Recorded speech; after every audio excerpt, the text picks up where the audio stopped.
Media power rankings. Now, I want to, number one, point out a few things because there was a lot of salt from a lot of people who felt like maybe their ranking wasn't appropriate. Now, I know, I always say the media is a thankless sport. Being a journalist or a blog site or a platform is usually a thankless sport. You get berated, you get chastised, you get cussed out if you don't, I don't know, if you don't rank somebody's album high enough, if you didn't report a story all the way factual. But when you do report it factual, nobody says, oh my God, great job. That's what you're supposed to do. It's a thankless sport. You really have to look for the accolades when you're in media. It's usually reflected, if you ask me, in the amount of people who fuck with you, right? So your audience, and hopefully your paycheck. But you're never going to get the kudos and thanks for you issuing discretion like, oh shit, let me not do this, or let me do this, or let me show this, or let me not show this. But if you fuck up, everybody's on your ass. So it's a thankless sport. Now, because there's usually not lists or awards for these, and actually there are awards, but this felt more socially relevant. A lot of these motherfuckers on this list felt like this was a career achievement award list. I seen some people salty with me. Oh my God, I've done this. Nigga, it doesn't matter what you did, nigga. It's called a power ranking. If you don't know what a power ranking is, go look at football. Power ranking usually means it goes week by week. What have you done for me lately? What have you done for me in the last couple weeks, the last couple months, maybe the last year? So I see some people on this list and they seem very disgruntled. And also, it's the only way I can explain this list without y'all coming in with so much baggage of, oh my God, how could Nordwar not be at number one? Relax, buddy. This isn't about the career achievements. Let's say 2 months, let's say the last year. If you can't remember nothing that these niggas did for the last year, they're probably not widen out on the list. Also, I gotta keep adding some caveats. By the way, I haven't seen the criteria. I don't even know. They didn't hit me up to ask me. I'm just giving what I would think. It's called a power ranking.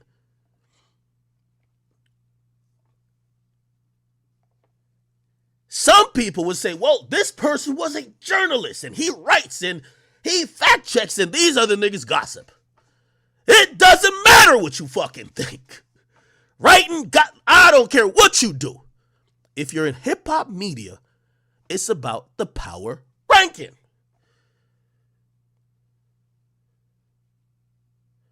So let us begin. It's a nice little collage they got going on here. Yo, why they use this picture of my man Funk Flex? They got him looking like, come on now. They got my boy Funk Master Flex looking zesty right here. Like, why they play with my boy Funk Flex, man? What's going on? By the way, what you're gonna notice too, Carisha, which is Young Miami, Kai Cenat, which some people might not instantly associate with hip hop media, they're also considered. You could say, nah, that should be or that shouldn't be. That's up to you. Anyway, let us start. By the way, let's read some of this. It wasn't that long ago that hip-hop media could be separated into two distinct buckets. And one buckets were the journalists, the magazine writers, bloggers, and cultural critics who wrote for publications like The Source, XXL, and eventually All Hip Hop Now Right. And yes, Complex. The journalists were opinionated, sometimes critical, but rarely seen or heard. Okay? I remember, most famously, we're at Everyday Struggle, and in the hallway, Joe Budden runs up on a writer who has been a little bit critical of him about certain things. His name was Edwin Diaz. Nobody knew how the guy looked, but people knew the name, the tagline, and people knew the list or whatever he would make. So basically, they're saying journalists was rarely seen or heard, but you obviously saw their articles. Then another bucket were personalities, a lineage of on-air personalities from Fab Five Freddy and D Barnes to Ed Lover and of course, Big Tigger, who are paid to be congenial insiders but not to express their opinions. Hip hop media was once a relatively small industry serving one primary function: to promote hip hop. Over the last decade, the landscape has changed dramatically, okay? The distinction between journalists and personalities has blurred. I agree with that. So too has the difference between journalism and entertainment. I agree with that too. As hip hop has evolved into mainstream culture, rap media has exploded. So much so that the people who cover music can generate more money and interest than the musicians themselves. To sort through this new glut of hip hop media personality complex has curated its inaugural hip hop media power rankings. I think when it says inaugural, I think it's kind of hinting towards maybe once a year. What does inaugural mean? I feel like, or maybe it means unofficial. That means unofficial, right? Or the beginning. Oh, it's the beginning. Okay. I'm not sure how often they're going to update it, but okay. What constitutes power in hip hop? Good. Now they're going to define it. The power to book the biggest players in rap and extract meaningful dialogue from them, or to make appealing content of unknown emergent talent or forgotten has-beens. I feel like this is the Vlad category right here. He'll take a new nigga, or he takes somebody who fell off and he'll flip it into 25 parts. The power to make news by simply expressing your opinion. I think that's me. The power to not only draw the ear of a general audience, but the ears of music industry, so much so your words can affect the business. And lastly, the power to turn your passion for hip-hop and content into a multi-million-dollar empire.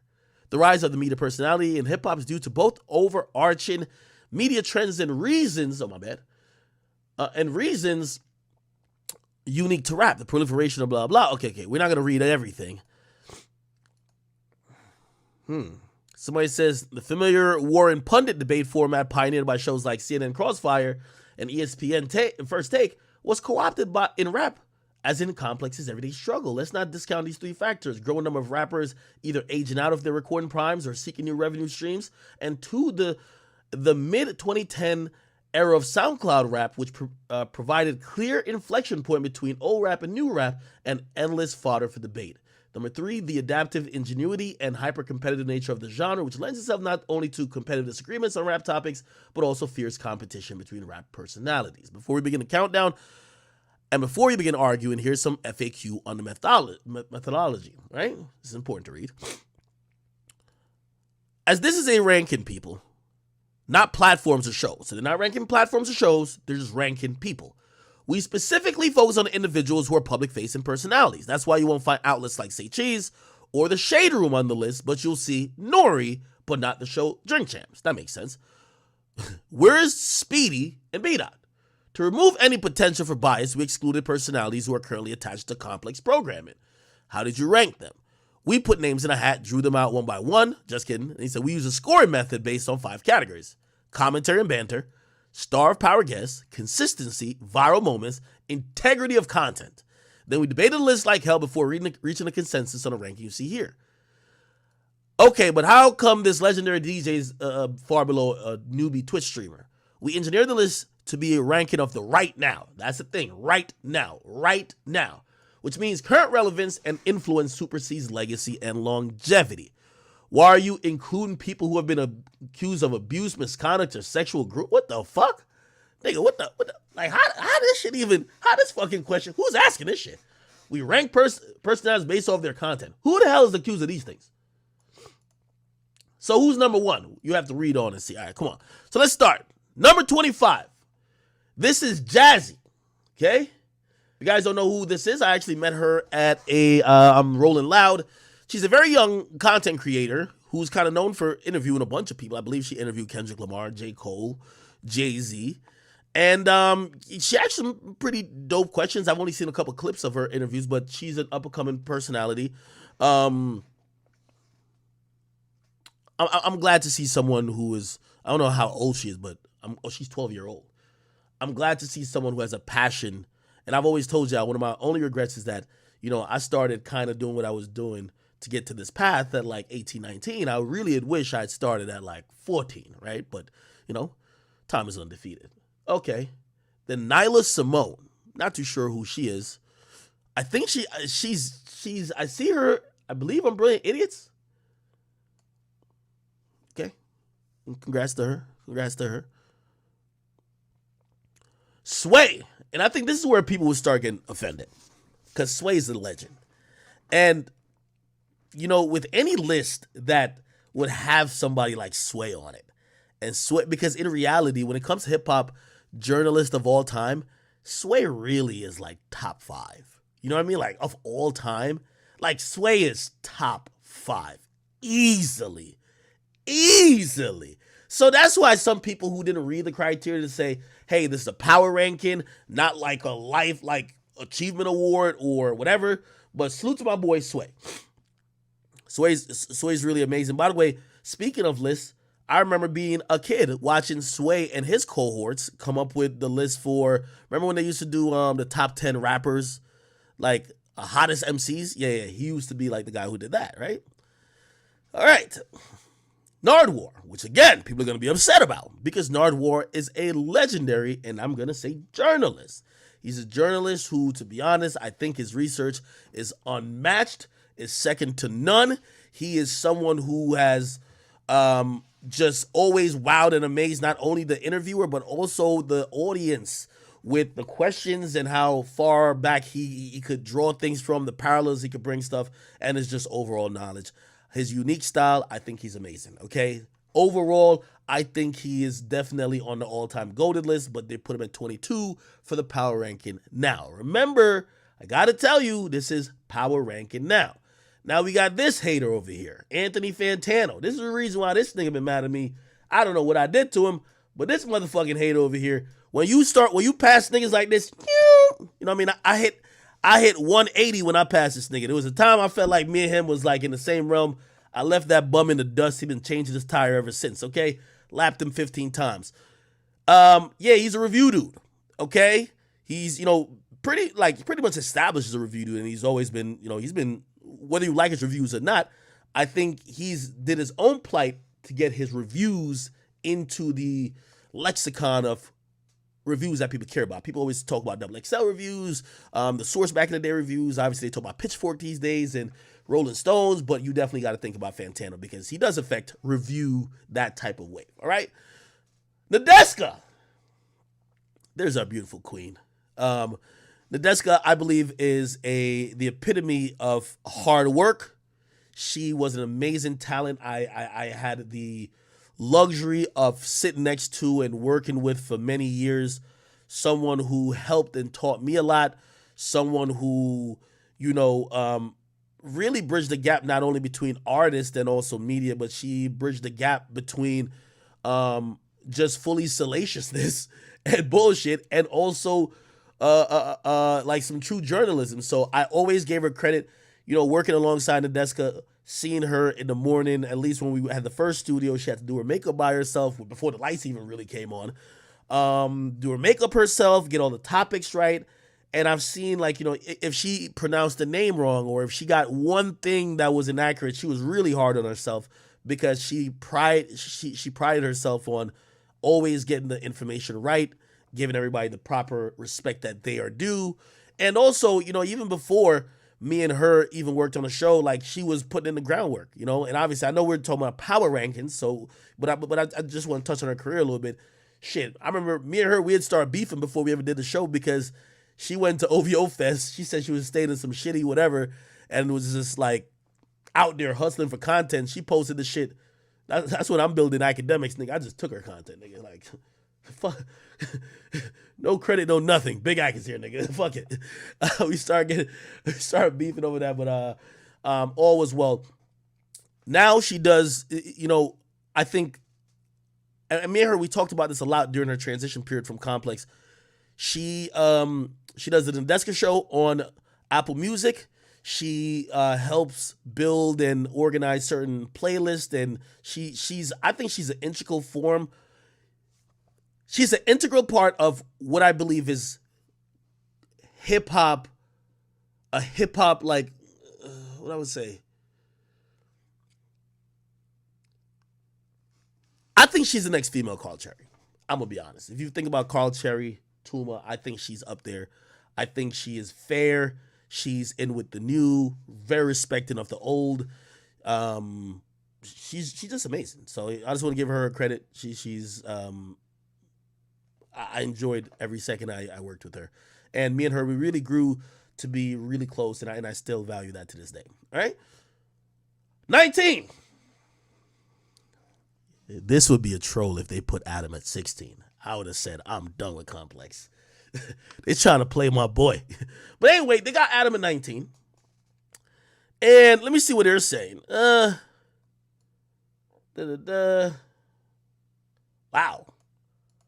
Oh, okay. See, this I don't like Complex. I don't like y'all did this.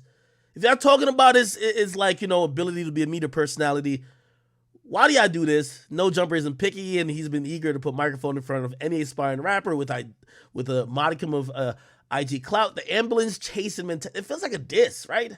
Has built his empire and created many viral moments, but it also feels like a cynical exercise in feeding the lowest common denominator. That stench has been exacerbated when you consider his long list of misconduct allegations, questionable comments, and most recently his public falling out with several No Jumper hosts. With his recent heel turn towards edgelord commentary, right, as in the long debate with the debate show with neo-Nazi Richard Spencer, and aspiring porn stardom, no links here, buddy.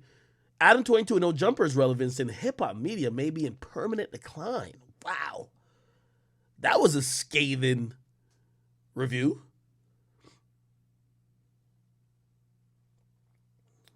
This is interesting because I've always said this. Even though I know this is like fuck Adam moment right now, but I still think No Jumper is a very potent platform. It's carved out a portion in just entertainment that no one's gonna fill that gap, and I still think there's eyes that care for that type of shit. I've always said that Adam prioritized building a platform than being a personality. And him being on this list, I think he definitely deserves to be on the list. But I could understand why he's not like a top 10. 19, I got to see who else is on the list. But I will say this now. If we were going over top platforms in hip hop, if No Jumper ain't top 10, or probably top 5, you're tweaking.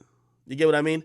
But this is just personality-wise, and this is just at Adam. I think Adam's, I don't know if his heart currently is just in culture, and I think the porn stuff kind of like dilutes how people look at him, but it is what it is. Okay, cool. Big Boy, number 18. Again, it's going to make people upset because he's legendary. Big Boy always gets like those. Every time I Google like a Kendrick Lamar interview or a 50 Cent interview, there's always one there. Like, you know what I mean? I grew up watching interviews by Big Boy. I think he's just a fucking veteran at this whole thing. I remember when he switched stations not too long ago, like a couple years ago, or maybe it was like 10 years ago. I don't even know how long it was. But I got to say that, 18. I can see it. They got my man Jinx on here. Salute my boy Jinx. Jinx is the ultimate hustler, man. Like this guy. Let me tell you this. If you got a team, and hopefully you don't find this disrespectful, but I'm going to name like what type of player he is.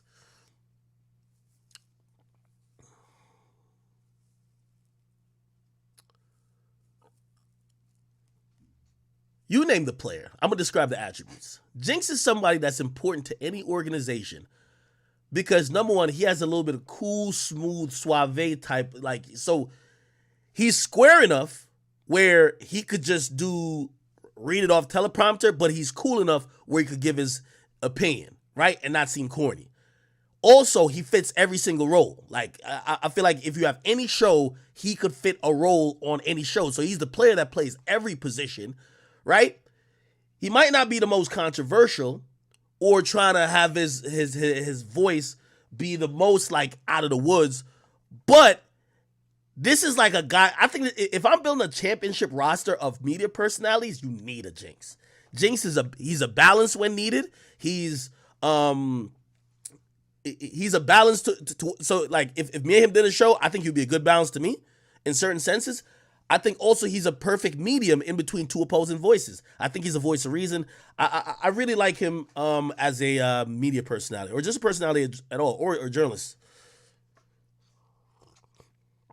Okay, 16, Peter Rosenberg.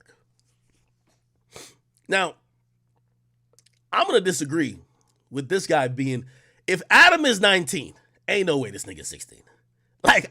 Come on now. I get it. Adam is fucking 10 bitches a day. And yeah, Adam's like, no jumper been like, you know what I mean? Like a programming on Zeus for the last, but let me start off by being nice and also being fair. Peter Rosenberg, what I believe, he is a staunch advocate and a quintessential personality for a particular type of rap that honestly is underrepresented in the culture today. Backpack rap, boom bap rap, like he goes hard for a lot of underrepresented genres or styles of music, which I think is very important. Yeah, I'm just trying to leave it as something nice and positive. Yeah, I'm gonna just leave it there. Let me leave it there. All right, 15, Full Master Flex. I think this is deserving. Let me tell you this: we all grew up on Flex. We all grew up on Flex, man. And I'm gonna tell you another thing about Flex that why we gotta love it. I remember going like 8 o'clock on a Friday, and Flex is ready for the weekend, but he also got something to say, or he got something to premiere. And Flex was one of the people, at least in like American culture, that told me, like, as a DJ, you shouldn't be the guy pressing buttons quiet, just shouting out your drop. You could say something, you could have an opinion. And I always liked Flex for that, whether I agree with him or not. He was hella entertaining whether the music was on or off, and that's hard for a DJ to do. Flex, to me, when you see even me go on certain rants, I think there is some influence from a Funk Flex. I kid you not. I just don't drop the bomb. But Flex is one of those, man. Like, I used to download his rants. I mean, from him ranting at artists. If you ever heard the Jay-Z rant when he said Jay-Z texted him in all caps and says, "This is Hove," and he went crazy. To when he's dissing, Power 105 or The Breakfast Club or whatever the case, Charlemagne. Shit, the nigga is very entertaining, and I still think to this day he's one of the only people that I think I would tune in because he's on the helm at the radio. Other than that, if usually when I hear radio shit, I just plug my phone in and play shit. But if it's Flex could still get me to tune into a radio. That's hard to do. Flex could get me to tune into the radio. If Flex says 7 o'clock tonight, be there. If I'm driving at 7 o'clock, I only listen to radio in the car. But if I'm driving at 7 o'clock, I'm going to go listen to what this nigga going to say. So, salute to him. Angela Yee. Angela Yee, I think, is a very interesting case because Angela Yee, obviously part of the Breakfast Club. She has a podcast that's very influential in the female space with kind of like getting interesting dialogue and dialect out of people. But she just left the Breakfast Club and people are trying to see what's the new thing for her. I don't know. I don't know about this ranking, honestly. I've been on a wait and see with Angela Yee, because, and I'm being very honest here, and I hope if she sees this, she doesn't think I'm being disrespectful at all. This is the moment we're gonna find out if Angela Yee is a system player or she's a fucking star. Now, granted, she's had her solo shows and she had things she led in the past. But her new show, to make moments, she's probably 20 years in the game at this point. Probably more. To make new moments at this point, she's going to have to, she's going to have to do a few things. And I'm waiting to see how it's going to turn out. One thing I say about Angela Yee, because she's a little bit like Nadeska, except, obviously there's an edge towards her because, she deals with advice and like a lot of sexual stuff when it comes to women. I've always said when I listen to Angela Yee, like, I'll be listening to Angela Yee and I know nothing about Angela Yee. Like I be thinking Angela Yee is like the Fabulous of music. I've been listening to Fabulous music and I know nothing about him. Sounds good though. Like I love it. The music sounds great. Like like listening to Angela Yee, but I've never like Angela Yee will ask a motherfucker about how he like his ass licked, how she likes to suck toes, and I never heard her say one weird thing that she might do. And I'm like, that's a skill too. Like, don't snitch on yourself. Have them snitch on themselves. But do I think she has the ability to do it? Shit, she was on the Breakfast Club holding down two of the most ratchet niggas for 10 years. Maybe those are the moments I'm expecting, or expecting some off the rails moments, but we'll see what moments she could do. Right?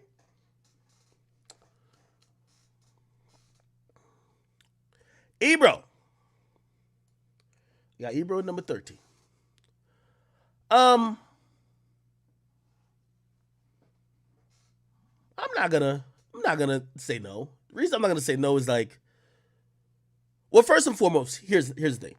I think Ebro's a good radio personality. And by the way, all biasness, all like, the nigga don't like me for whatever reason. I don't know. I know why he don't like me. The nigga don't like me because you see these older dudes, when you didn't come up sucking a dick and you just pop out and you just say your big act, like they don't like that shit. You feel me? Like they be in a room, they like that nigga eating a banana and belly or whatever that shit was. Like they just like, I don't like that shit. I'm gonna drop a dime on that nigga. Exactly, right? So he just never liked me for whatever reason. But to be honest, he's a decent media personality. I think he's very level-headed, very business-minded. I've always admired that about him. He is business-minded, and I think he tried to connect that to culture. Also, he has a culture outlook that I might disagree with. Like, remember, he notoriously said that Uzi may not be around in a couple years. I think he's been wrong on those things, but I'm not going to lie. I like the fact that he's not scared of saying a take. That's the thing about all these personalities. Like, some people are just scared to give an opinion. And here's the thing. You know why they're scared? Because they don't know how to deal with if they're wrong. Shit, I think Ebro would just probably admit it. He was wrong. And what? I've been wrong about mad shit I've said, but fuck it. You're wrong and what? So I think 13 is appropriate. Also, I gotta remind people that he's the global editorial head of hip hop. So when he talks, he literally has the power to change music on the entire Apple Music landscape. So he's powerful. Okay. One thing the only critique I'll give to him is like, I feel like he didn't embrace podcasting, and in a roundabout way, he's now on Apple doing a podcast. So at first he was shitting on podcasts, saying, yeah, podcast. And then now he's on Apple just doing a podcast. If he had dug in there a little bit or embraced it a little bit more, but that's his personality. He doesn't embrace the new. And you got to be aware of niggas like that. Niggas who don't embrace the new until they're forced to. We'll see. Angie Martinez. Angie Martinez is the number one home, I believe, for grown woman talk. She's the Oprah of hip hop. Like, with all due respect to any woman who was on the list, including, my sister, Nadeska, I believe if you're a Ashanti, a Lauren London, and you want to go have that grown woman, I'm a mother, I'm past my 20s talk, and the grown woman conversation, you go to Angie. It's clearly Angie. Angie kind of comes off like an auntie to, I remember the interview she did with Pop Smoke. It was very loving. You know what I mean? I think Angie's just I don't see any woman that gives off that type of vibe, that gives off that, yo, I'm the cool aunt. I'm not judging you, but I'm also kind of trying to steer you the right way. She's the only woman in hip hop that got that spot. She's warm, welcoming. She's not asking got you questions. She don't need those moments. And actually, it makes you want to reveal more. Like, she's very unique spot. And by the way, she still gets a pretty good amount of very relevant interviews. And she's definitely just a legend. Has been in this shit for a really fucking long time. Okay? All right. Jason Lee. Gotta give credit to this motherfucker here. Gotta give credit to. Now, I think the only conversation that would be had is how much hip hop is he, right? because he's definitely urban. But if we were going to have a conversation about the top 20, I don't know what realm we could call that in, but he focuses on more on like that shade room type of stuff. Like he'd be on a list with like Tasha K and them. I think he's really up there too. I think him being at 11 doesn't kind of show how important he is, but I think the only reason why he's at 11 is simply because they're trying to make it like, oh, hip hop. But he has a huge platform, Hollywood Unlocked, right? Not only does he have a huge platform, very opinionated, shit. Like, in that world, like the shade room gossip world, our boy is probably top 3. I guess they just put him on the hip hop list because he's a face. There's a face to Hollywood Unlocking as him. But, we've seen him with Floyd. We've seen him do interviews with Kanye West. Clearly him and Rihanna, mad cool. Rihanna gave him the picture of her baby to show for the first time, which, hey, my boy, he be doing his thing. He be doing his thing. You get what I mean? Math Hoffa. That was very interesting. I think that was a quick rise to top 10 for Math Hoffa. One thing I'd say is that Math Hoffa's podcast has been on fire. It's probably the breakout podcast, if we're going to talk about this podcast, of the last like 6 to 10 months. But also, what I will say about Math Hoffa, like, he gives his opinion. He not one of them question asking niggas. He one of them, this is what I think about this, so what you think about what I thought and what happened. You got to give that boy his credit. I give him his credit. Also, I do think he's in an interesting spot. Success has took a shot at him. And Success is taking a shot at him because, he had an interesting podcast format. Like, they do in the barbershop. There's like 10 niggas around there. I didn't know all 10 of them niggas were hosts. I think like half of them left. And people are defecting, but in reality, Math is the face. So Math is going to continually have to make those moments or I feel like, and I'm not trying to little nigga him at all, the realm he's kind of getting into or not getting into, but you have $1 million worth of game and under that lane is Math Hoffa. So that is like one lane that $1 million worth of game, Math Hoffa right here, my expert opinion right here. They're in the same lane. You get what I mean? So salute to him. Yeah. Number 10. All right, I see it. This is a good ranking too for him because shit, I think maybe a year or two ago, you wouldn't probably consider him for this list, but he's definitely on it. Vlad. Good old Vlad, man. I'm gonna be honest with you. Vlad's always been like the pinata of music and music blogs or platforms. I'm going to be honest. I think Vlad, I don't know who's on this list. He's definitely top 10. His platform is probably 1 or 2, right? To me, his platform is definitely top 3.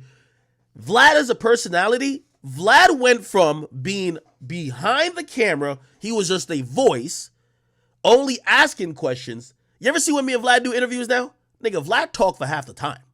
It ain't also about asking, it's about telling.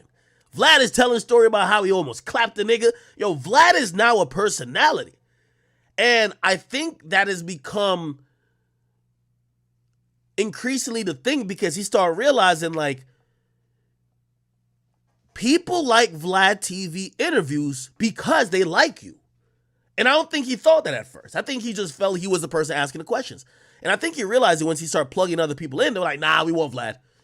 And I think because of that, he started giving more of himself. He started sitting on camera more. He started doing other interviews on other people's platforms, showing his face. He's done off the record a bunch of times.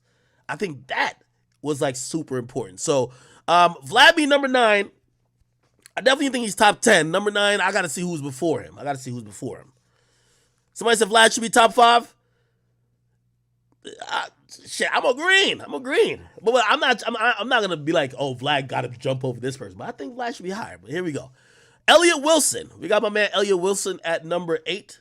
This is I kind of look at him as like this is the greatest hip hop journalists slash personalities of all time. He's on a short list to me. Our history connect when Everyday Struggle started. Apparently, he was supposed to do the show with Joe Budden, and when I got the contract, Elliot Wilson's name was still on the contract. When they sent me the contract, Elliot Wilson's name was still on the contract, and they had to send it back, and they put my name obviously. But yeah, this is the guy who just had some of the most legendary interviews we've seen. Like, for example, he has a bunch of Jay-Z interviews that I go back to from time to time. They ask great questions, and I think you got to salute to B Dot as well, because sometimes they're a duo. That last Drake interview that was in 2018 or whatever it was, right? Was it 2018? Elliot Wilson. I think he's had some of the biggest moments. Do we go to him for the hottest take? No, right? But is he someone who's facilitated some of the biggest conversations? You got to say yes. He just did one with YoungBoy. You know what I mean? So again, we've seen him like interview from Jay-Z to Drake to YoungBoy, like, clearly young, old, average, whatever age bracket you want to talk about, they all respect him. And I think definitely he's a force to be reckoned with. Absolutely. Number 7, Carisha. Again, all bullshit aside, and I'm trying not to. There's no personal biases trying to seep in. I'm always a little.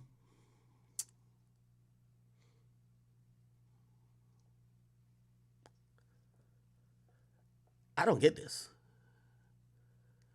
I believe Carisha Please, her show, is a top 10 show, 100%. I give her show credit.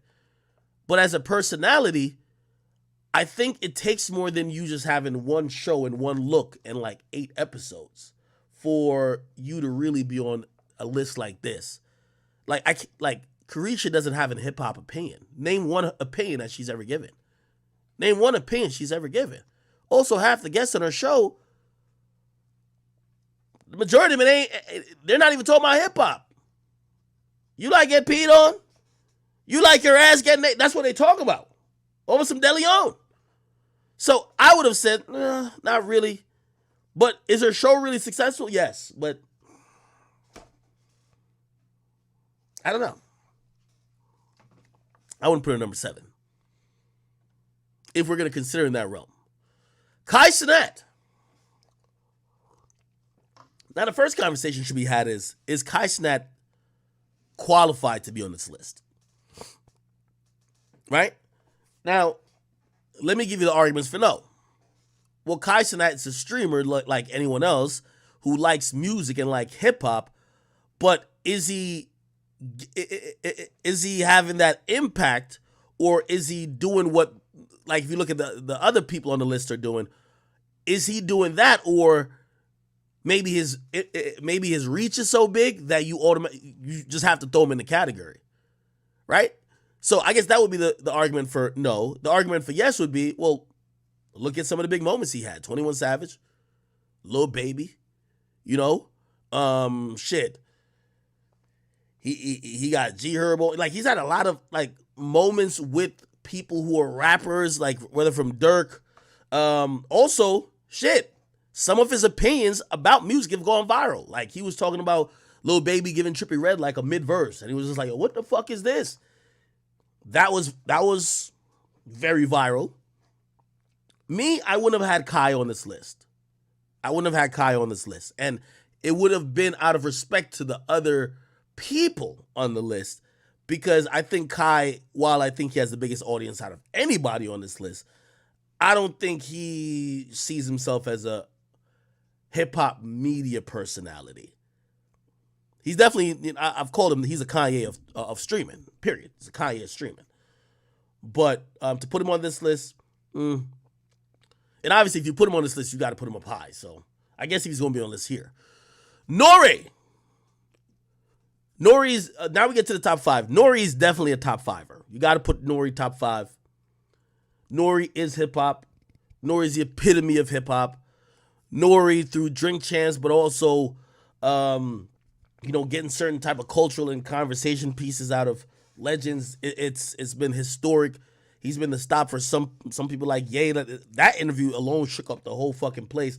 Nori definitely deserves. He's definitely top 5. Like, again, I'm gonna try to be. I'll be more objective, or I'll be a little bit more. I'll give opinions on these. If I see somebody not worthy of being in the top 5, I'll tell y'all. But Nori gotta be in the top 5. Gotta be in the top 5. Gilly and Wallow. I'm glad that they did this, because here's the thing. Gilly, he's one personality type. Then Wallow is another personality type. But you got to put them together, not only to save a little space for other motherfuckers, but they kind of are, they play off each other a lot. And not to say if they weren't together, they wouldn't be on this list, but I do believe that them being together is where a lot of the impact is. You get what I mean? So obviously they have a podcast called $1 Million Worth of Game. I kid you not, I got to give them credit. Bro, I don't know how old they are, but every single day, Gilly uploads like 3 whole videos on Instagram with like either skits, some funny shit. Bro, they make more content than kids, which is good because their content is always relevant to the people. They're not doing just goofy shit. Their content's always relevant to the people and the audience and the culture or the streets that they are talking to every week. I've watched them rides with the $1 Million Worth of Game brand, and to kid you not, in the last couple years, some people could argue that for a list of interviews from a list of people, they're the number 1 place to go. I like them as a duo, and I wish them nothing but success. They gotta be in the top 5, right? Then we get to the man. I was surprised Charlemagne wasn't number 1. I've debated this with people. People think I'm sucking dick. Pause. But you know what it is? I have a lot of admiration for Charlemagne. And let me explain what y'all might think is dick sucking. And again, we know this is the power ranking. So, someone said to me, yo, Ak, why do you think Charlemagne should be even that high up? He ain't the same since he got on this mental health stuff, da-da-da-da-da-da. And obviously, we all remember when Charlemagne used to be lighting shit on fire every day, just clowning people, this and third. Charlemagne has evolved, he has grown, and he's been expressing and showing different sides of him. Why should he be in the top 5? Definitely for me. Not only is he the... okay, let me just start off with this. Y'all gonna be like, yo, this is wild dick sucking. Charlemagne, I believe, is the most talented nigga on this whole list. And I'm on the list. Okay? I think he's the most talented. Number 1. Number 2. Peak Charlemagne, I think might be the most entertaining too. 3. I think he fits the bill more than everybody else on this entire list for every piece of what you would consider the personality. I molded what my career as a personality could be off of watching the things that he did. These days, what is he doing? Still the anchor, still lead mic, Breakfast Club. Breakfast Club still thriving. He's expanded. And what I think he's doing, and some people are shitting on him, but I like it. It's like, imagine if I did Warren Chirac for 25 years. You want to see me grow, right? He's getting into politics. He's doing other formats. Even if he's not doing it to your liking at the moment, what I think he's doing, he's opening and expanding the ceiling for a black media hip-hop personality. It's just like when Wendy Williams went to network TV, all of these people who were just seen as personalities, especially black personalities, now said, oh shit, we could go be on talk radio at some point. Obviously, podcasts came in and not fucked it up, but like changed the game around. But also, Charlemagne has the Black Effect Podcast Network, which is pretty much a thriving podcast network that he is leading. I look at him as Michael Jordan, but Michael Jordan on the Wizards, and I'm not talking about ability. I think he's in that position of being like an owner and a CEO and executive, but also he still get busy. Brilliant idiots, he be giving up at times, okay?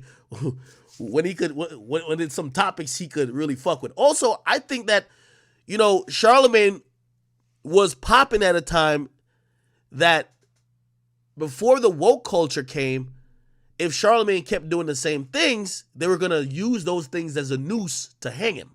So he had to chill out a bit, like kind of whatever, to keep elevating. Yeah. So, again, I think Charlemagne is bigger than this list. I think he's the number one. I think he's the best one on this list, period. And pretty much the only actually Big Boy's a radio legend and also Sway, but he's number one, really, to me, personally. Now, in terms of popularity and power rankings, I understand why they put him third. Okay? And damn, that probably felt like so much dick sucking on it. I don't know, man. Like, I'm always, I'm very complimentary of him. Number 2, they got your boy on this, people. They got your boy on this.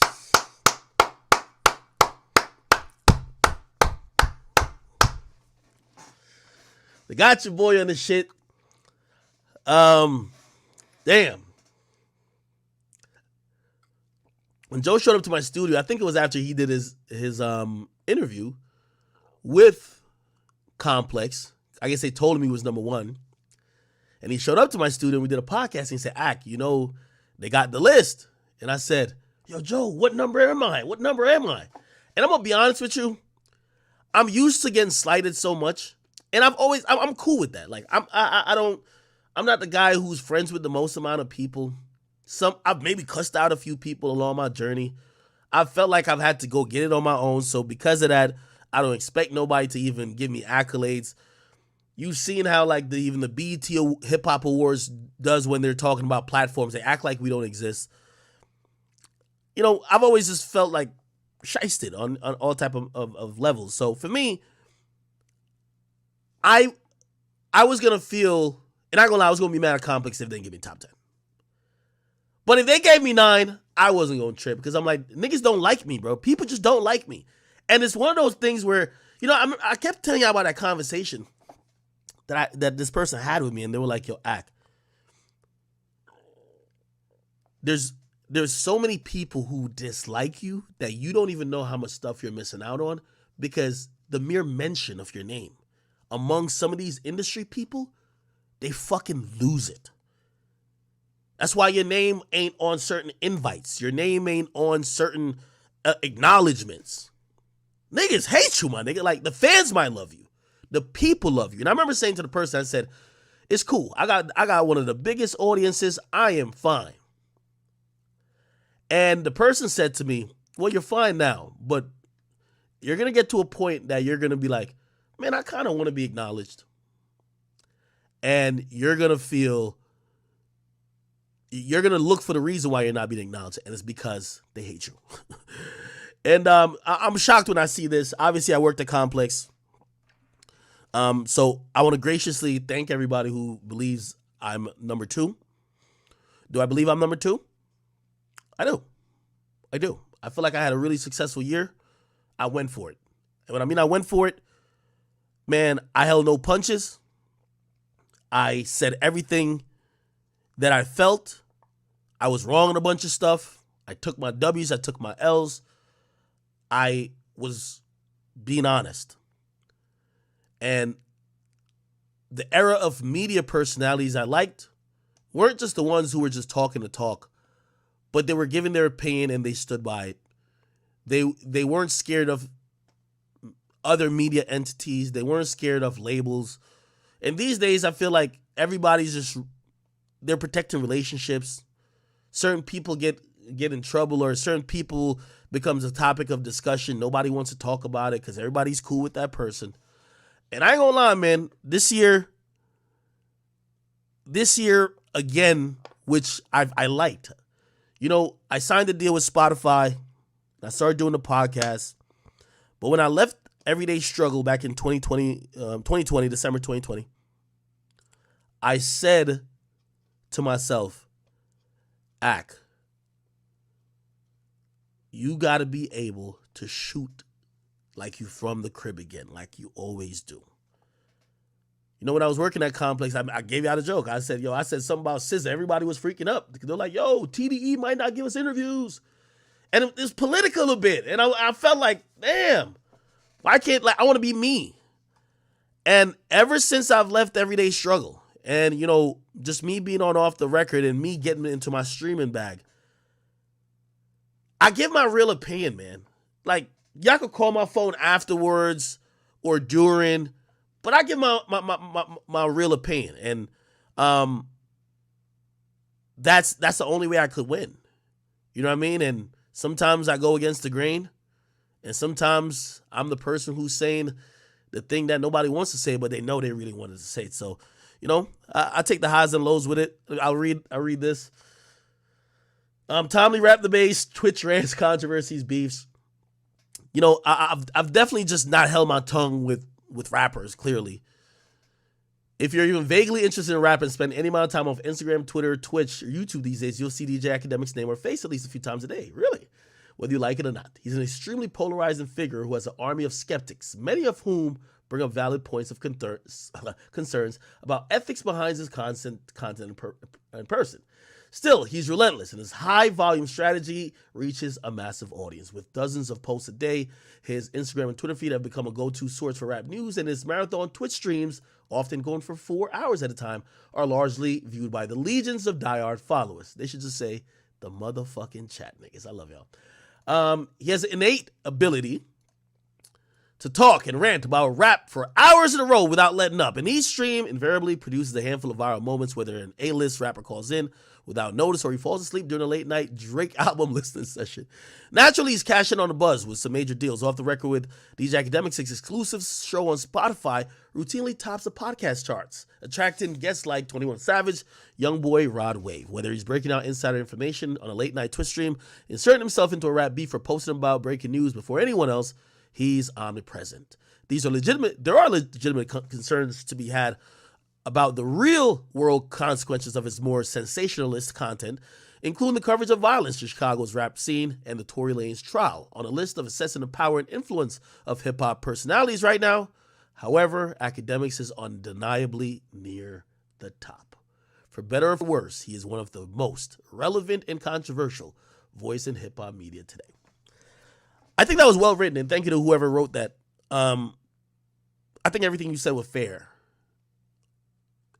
I don't think I stand for anything bad, but I think for people who are used to a certain type of controlled hip-hop media and coverage, I only represent the future. I only represent the kid right now who's in their room, the back of their car, on their lunch break, recording into their phone, who has an opinion, who has some type of contribution to the conversation, to the culture, and that is scary. I think that's more scary than what people think about me. I don't think I'm a bad person, but anything that's uncontrolled, anything that doesn't fit neatly into boxes, anything that could do anything, you're going to be controversial, you're going to be polarizing, and you're going to have those questions about, is this a good thing? There was a time people were asking, is the internet a good thing? Well, people could do anything with it. Any new technology, any new discovery, anything new, there's always going to be the question of, well, yeah, he brings us great commentary and quick news on these levels, but is he fanning the fire of beef over here? Is he an antagonist? Is he an instigator? It's always going to be the case. So I think that was fair. These days, I don't expect people to write about me like I'm an angel. But I always say, I'm the first of many to come. I'm the first of many to come. I'm also very, very excited and very honored to be on this list. And if you look on this list, it's the people. As I said, I'm honored. I'm like incredibly honored to be on a list with a guy who has mentored me, Charlemagne. But to be on it with a lot of dudes who they're the people I used to give commentary on. They're the people who were the players on the court, from the Joe Buddens to the Math Hoffas to the Noriegas, Gillian Wallow, or Gilly specifically, him being a rapper. So to be on a list with Angie Martinez, Big Boy, Sway, that level of journalist, then the Nardwars, then those level of personalities like Charlemagne, and then other people who are now mega personalities, but they played the game in the sense of, you know, they were the players on the court in terms of rappers, Joe Budden and others. Very, very humbled and honored. But number one goes to the man. Someone who I had, it feels like a blur to this day when I worked with him, but Joe Budden is number one. Well-deserving. Joe Budden's a content genius, entertainer at his true core. His personality could probably be described by a therapist as some type of disorder, but is always enjoyed or possibly ridiculed sometimes by audience as pure entertainment. A guy who I still, to this day, I'm like, this guy could create 10 championship teams and each and every time leave the championship team to go make another one. That's LeBron-esque. Where you go, you bring the franchise. I think he's that I think he's a good, he knows how to pick talent. I always give you the story of when we did Everyday Struggle. It was kind of like a really like audition, but it was like a read through. He stopped at 5 minutes in and he says, ask the guy. Let's start on Monday. And I didn't know what the fuck was going on because I only came to debate. That's all I knew. But he's seen enough. He saw the true, he knew what to pick, what personality traits to look at for me to say, cool, if he does that, I know how I'm going to react. And I know how the people going to look at it. That's fucking good content. That's a GM, people. That's somebody who know how to pick talent. That's good. To be a good GM and also to be the star, you really get that. Look at my boy LeBron. He got all the talent in the world, but you let him make the picks. He's bringing in Carmelo Anthony and Russell Westbrook, okay? Joe is the guy. His media career really has spanned longer than people have thought. It didn't only just start with the Joe Budden podcast.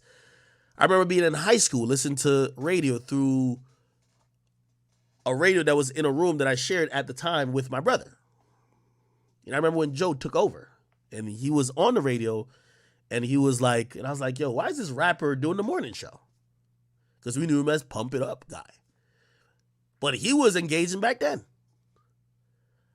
It wasn't for that long because he left. We didn't know why. Apparently that was a different time in just music and culture where people didn't think both could exist. Now we see the musicians wanting to also have their personality shown on a podcast or talk forums. We largely got to give a lot of credit to Joe.